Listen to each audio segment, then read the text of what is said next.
आपको ये कहानी पढ़कर एक बहुत ही अच्छी सीख मिलेगी। तो कहानी को अंत तक पूरा पढ़ें। राम जी के दो बेटे थे। दोनों बेटे बाप का बहुत ख्याल रखते। राम जी की पत्नी बहुत पहले ही इस दुनिया से चल बसी थी।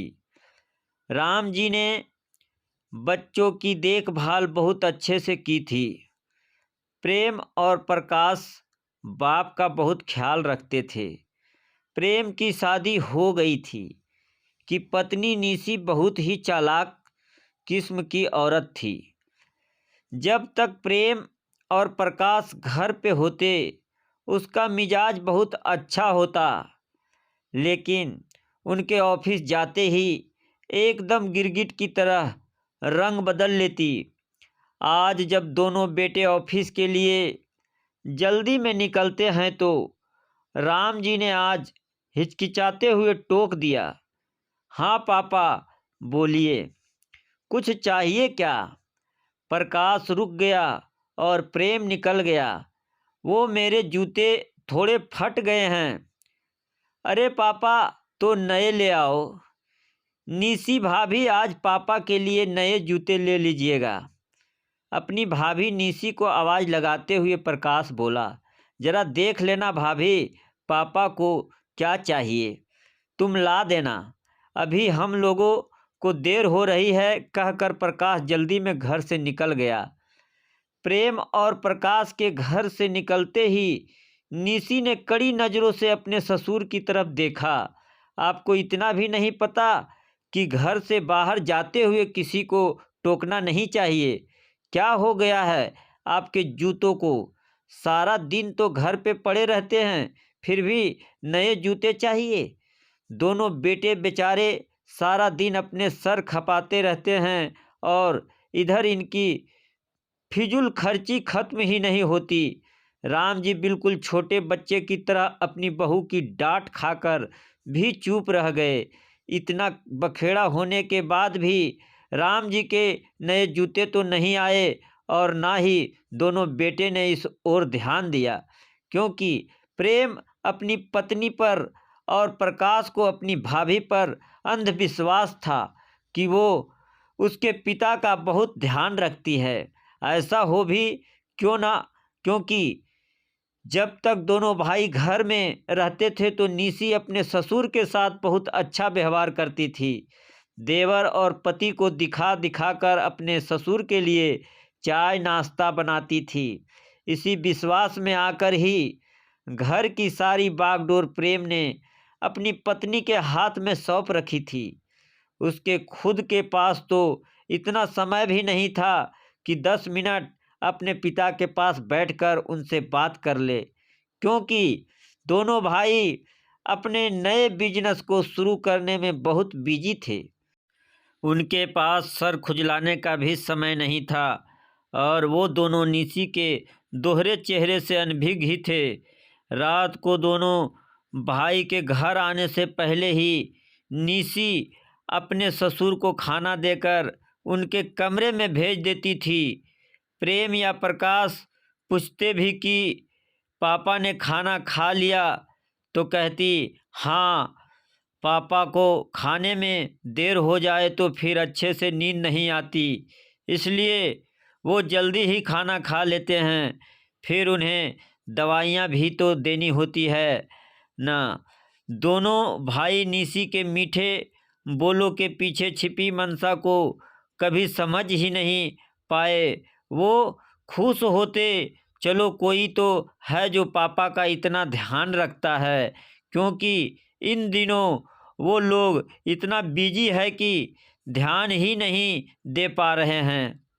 एक दिन प्रेम और प्रकाश को किसी क्लाइंट से मिलना था, तो प्रेम को जल्दी छुट्टी मिल गई। उसने सोचा चलो आज निशी और पापा को सरप्राइज देता हूँ। प्रकाश ने कहा भाई आज उन्हें लेकर कहीं बाहर घूमने चलते हैं, बहुत दिन हो गए पापा के पास समय नहीं गुजारा। दोनों भाई घर आ गए। प्रेम गाड़ी पार करने लगा। प्रकाश जैसे ही घर के पास आया, भाभी की तेज आवाज़ सुनकर उसके पैर ठिठक गए। निशी जोर जोर से चिल्ला रही थी, आपको कुछ सुनाई नहीं देता क्या? जो बना है जल्दी से खा लो, नहीं तो भूखे मरोगे। बेटों के आगे ज़्यादा नौटंकी दिखाने की ज़रूरत नहीं है। कभी रोटी कड़ी है तो कभी सब्जी में मिर्च है। ये कोई होटल नहीं है, घर है। खाना बनाने में मेहनत लगती है। पीछे से प्रेम भी आ गया। निशी के बोल सुनकर दोनों भाई को बहुत गुस्सा आ रहा था, लेकिन उन्होंने उस वक्त अपने गुस्से को पी लिया। खिड़की से अंदर झांक कर देखा, राम जी की प्लेट में 2 सूखी रोटी और 1 कटोरी में सब्जी रखी थी। राम जी बार बार अपनी आंखें पोंछ रहे थे। शायद उन्हें मिर्च लग रही थी, जिस कारण उन्होंने निशी से कह दिया कि सब्जी में बहुत मिर्च है। ये देख दोनों भाई की आंखों में आंसू आ गए। उनको तो विश्वास था कि निशी उनके पापा का बहुत अच्छे से ख्याल रखती है, लेकिन यहाँ तो कुछ और ही है। थोड़ी देर बाहर ही टहलने के बाद प्रेम प्रकाश घर वापस आया।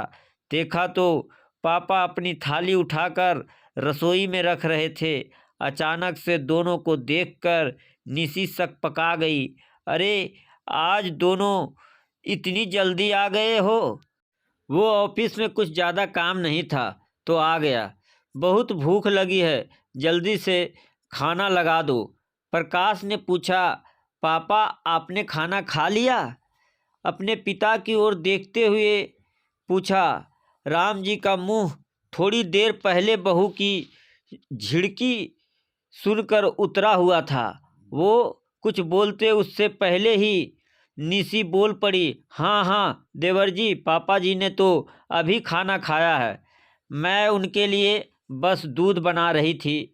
पापा जी, आप कमरे में जाइए, मैं दूध लेकर आती हूँ।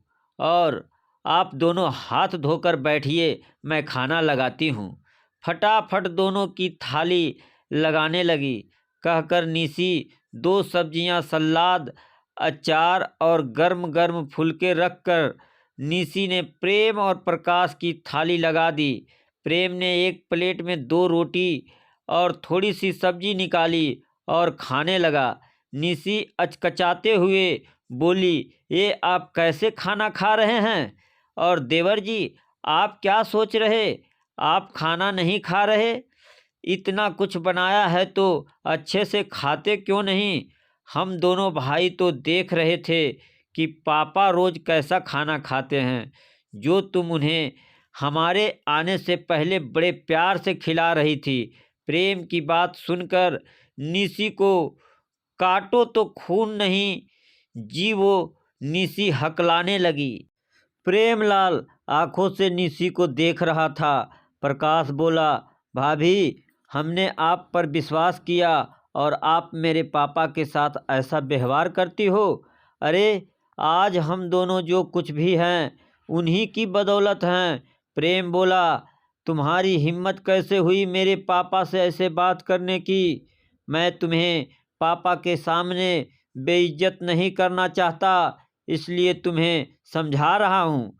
आज के बाद पापा रोज हम लोगों के साथ खाना खाएंगे। दरअसल गलती तो हम भाइयों की ही है, जो हमने अपने पापा को थोड़ा सा समय भी नहीं दे पाए। सीमा डर से काँप रही थी, क्योंकि आज उसका दोहरा चेहरा उसके पति और देवर के सामने आ चुका था। दोनों भाई उसी समय अपने पापा के कमरे में गया। उनका हाथ अपने हाथों में लेकर बोले, पापा, आप हमें माफ़ कर दीजिए। हम आपकी तकलीफ़ समझ नहीं पाए, लेकिन आज के बाद आपको शिकायत का मौका नहीं देंगे। आपको किसी भी चीज़ की ज़रूरत हो या कोई भी तकलीफ़ हो तो हमें बेझिझक कहिएगा। और हाँ, आज के बाद बाप बेटा एक साथ खाना खाएंगे। राम जी भींगी पलकों से अपने बेटों के सर पर हाथ फेर रहे थे। निशी अपनी गर्दन झुकाए अपनी करनी पर पछता रही थी और सोच रही थी कि कैसे अपने पति और देवर की नज़रों में वो फिर से उठ पाएगी। वो इतना कैसे गिर गई? क्या उनकी जगह मेरे पिता होते तो भी मैं ऐसा करती? निशी ने भी ससुर से माफ़ी मांगी, लेकिन प्रेम और प्रकाश ने दोबारा निशी के भरोसे अपने पिता को नहीं छोड़ा। अब वो समय निकाल कर खुद अपने पिता का ध्यान रखते थे, क्योंकि एक बार भरोसा टूट गया था। अब दोबारा वो ऐसा नहीं करना चाहते थे। राम जी को अब हर समय ताज़ा खाना को मिलता था। बेटे भी बहुत ख्याल रखते अपने पिता हैं। राम जी अब बहुत खुश रहते थे। ऊपर वाले का शुक्रिया अदा करते कि उनको इतना प्यारे दो अनमोल रतन दिए हैं। इसी प्रकार अपने माता पिता का ध्यान बेटा को खुद ही देना चाहिए, ना कि अपनी पत्नी के भरोसे छोड़ दिया जाए। यह कहानी आपको कैसी लगी, कमेंट के माध्यम से हमें ज़रूर बताएं, और चैनल पर पहली बार आए हैं तो कृपया लाइक और सब्सक्राइब ज़रूर करें। धन्यवाद।